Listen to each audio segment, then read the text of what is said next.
This is a different step. A different step up. You got a pit bull in here with you, man. A guy, when they latch on to you, he not letting go. And I'm one of them rugged Philadelphia fighters, man. I'm coming for broke. You know, at the end of the day, it ain't no pot of gold, you know, sitting there waiting for me. I ain't no big time promoter, you know. I'm coming from the grounds, man. Nothing was given from me. I made it to the top by fighting my ass off. Nothing was given. You know, most of these guys got the silver spoon in their mouth. It was none of that with Hank Lundy. Hank Lundy made it to the top by fighting his ass off. And come February 27th, that's what I'm gonna do. Go in there, put my heart on the line, and fight my ass off.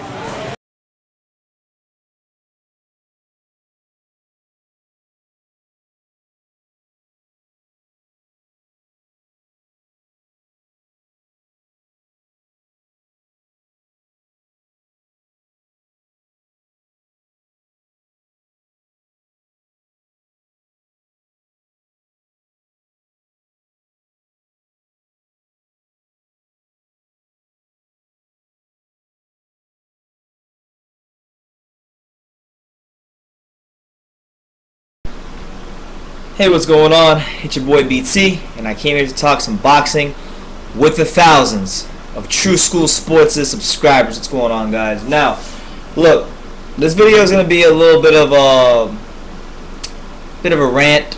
It'll be part of new. It's going to be a little bit of everything. It'll be a rant slash news slash opinion type video. Because honestly, the politics of boxing are frustrating sometimes. Really, really frustrating for certain fighters.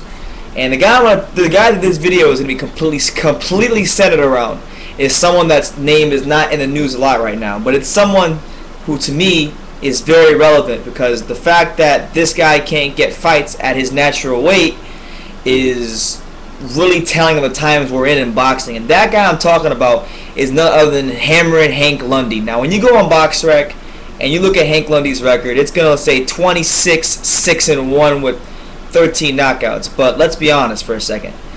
Of those 6 losses, only 2 men who have fought Hank Lundy have beat him without a shadow of a doubt. And those 2 men are Terrence Crawford and John Molina Jr. But the other 4 men that have beat him, you know, Ray Beltran, Victor Postol, Thomas Delorme, and Mauricio Herrera. All 4 of those guys, you could all say won via gift decision against Hank Lundy. He gave them all good fights. All those fights, all those guys he fought, he gave them great fights. And in a lot of those instances, I thought he should have won. I thought he edged Postol, but you know he wasn't going to get that decision going to the Ukraine to fight Postol in front of like the freaking mafia. I thought he beat Postol. I thought that in the Beltran fight, that one could have went either way. I didn't have a problem with Beltran getting the decision because I felt like he outworked Hank Lundy in those later rounds. But even in that fight, you know, I think Hank could have got a decision. Mauricio Herrera, he definitely got robbed, and Delorme, he got robbed. So 3 of the 4, I think, he definitely got robbed, and he put up against a great fight against Postol. So the reason I'm even bringing this up is because recently Hank Lundy tweeted this on his social media, and I thought about it, and it pissed me off a lot. So I decided that I wanted to make this video about Hank Lundy. Now, if you guys don't know, Hank Lundy, in his last, I would say over his last 4 or 5 fights, you know, going all the way back to his Thomas Delorme fight, he's been campaigning at 140, and he's been getting by in a lot of those fights on his skills. But he's really a true 135-pounder. But none of the guys at 135 want to fight him or offer him a fight. Like, none of the notable guys want to fight him. So here's what he said about 135 on Twitter, and these are 2 separate tweets. He said the following, I quote, at 135, I'm willing to fight the best, but are the best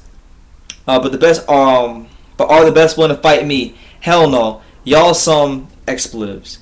Then he says they will fight me at 140, but they are scared to fight me at my real weight, which is 135. And when you go on BoxRec and you look at his last 4 fights, yeah, they've all been at 140. The Delorme fight, the Herrera fight, the Crawford fight, and the Carlos Winston Vasquez fight. Well, I don't know about that one, but I know those 3 have been fights at 140.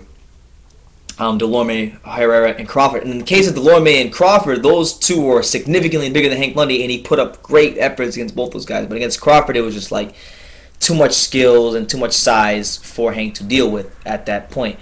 So what I wanted to say is this, man. Hank, look, this is crazy to say, but this is just the nature of what we're talking about. Hank Lundy might just be one of the top 5 to 10 most ducked fighters in boxing. And yes, I said it. He's one of the most ducked fighters in boxing because nobody will fight him at his natural weight. We have a lot of good fighters at his natural weight. We have Felix Verdejo, we have Denis Shafikov, we have Ransom Bartholomew, Robert Easter, Terry Flanagan, Richard Coomey, Anthony Crawler, Jorge Linares, Zalatakin. We have talent in that weight class. So when you have a guy like Lundy who over time has proven time after time after time again that he will fight anybody, anywhere, under any circumstances, why is it so hard for that guy to get a fight? I mean, I got to agree with him. I interviewed him back in February at the Crawford fight that I covered, and he said if he was an A-side fighter, with certain promotional guys behind him, he'd be at a certain level. And honestly, I believe him because when you watch him fight, he doesn't have great power, but good boxing skill. He can kind of switch like Crawford, but he's one of them. Like when we talk about Philadelphia fighters, like when you want to talk, if I drew a picture or if I told you to look up the definition of a Philadelphia fighter, Hank Lundy is the definition of a Philly fighter because the guy. How many guys do you know? I want you guys to really understand this. How many guys do you know? Okay, at the point that Lundy decided to fight Victor Postol, because Victor Postol at that point was not the WBC champion. Victor Postol was not the consensus second best fighter in the division when Lundy fought him. Victor Postol was just a solid guy coming up through the rankings, but he was an undefeated fighter at that point. He got offered the fight in the Ukraine, and he went to the Ukraine to fight Victor Postol. He went to the man's country. I don't know any other American fighters, really. The only other American fighter that I can think of that has went to another man's country, all right, to fight like a champion or a good fighter as of recently would be like maybe Terrence Crawford when he fought Ricky Burns, but that was a title fight, a world title fight. When Lundy fought freaking Postol, it was literally for like one of those like random belts that really aren't world titles. He just fought Postol because he really wanted to prove that he was the best.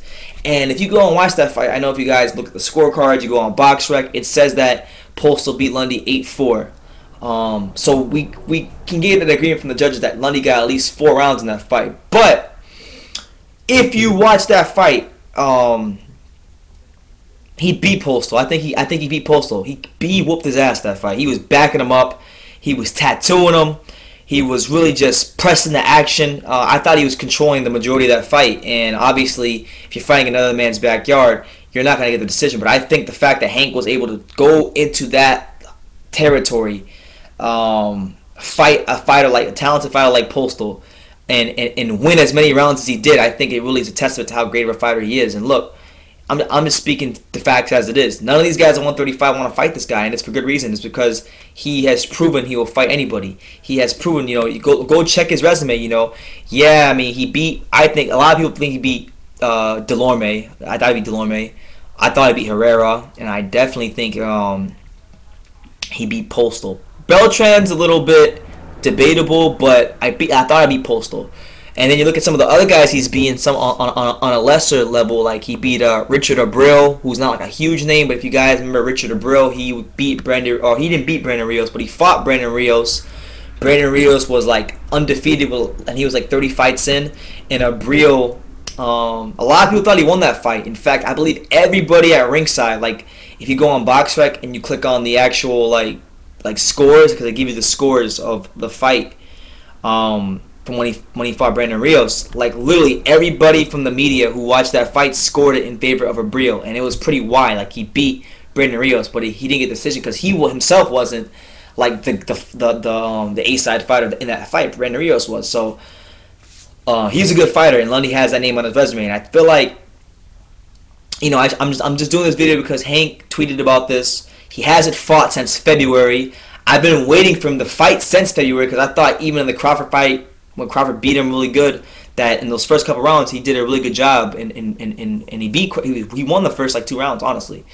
So with that being said, man, listen, all you 135 dudes, all you lightweight dudes, the Terry Flanagans of the world, the Linares, Latakin, Crawlers, Robert Easters, Verdejos, Shafikovs. I mean, love Ransom Bartholomew, but even Ransom Bartholomew, somebody needs to fight Hank Lundy at 135. I'm sick of this guy having to go up to 140, making concessions to everybody else when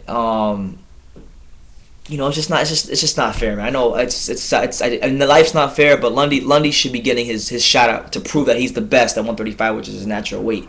I believe that if he was able to campaign consistently at 135, he could prove himself as one of the better fighters in that division. But he just hasn't had that chance yet. So it is what it is. You look at the resume; it's very skewed. The only two men on his resume who have beaten him with no questions asked are John Molina, who, like many times in his career, was a come-from-behind knockout victory, but Lundy was beating him on the cards. And then Crawford was really the only guy. Terrence Crawford's the only guy that beat Lundy, but was also controlling the majority of the fight before he knocked him out. So it is what it is, man. But yeah, all you guys stop ducking Hank Lundy and honestly fight the guy. He's a good fighter, and he'll fight anybody, anywhere, anytime. So just want to get this out there.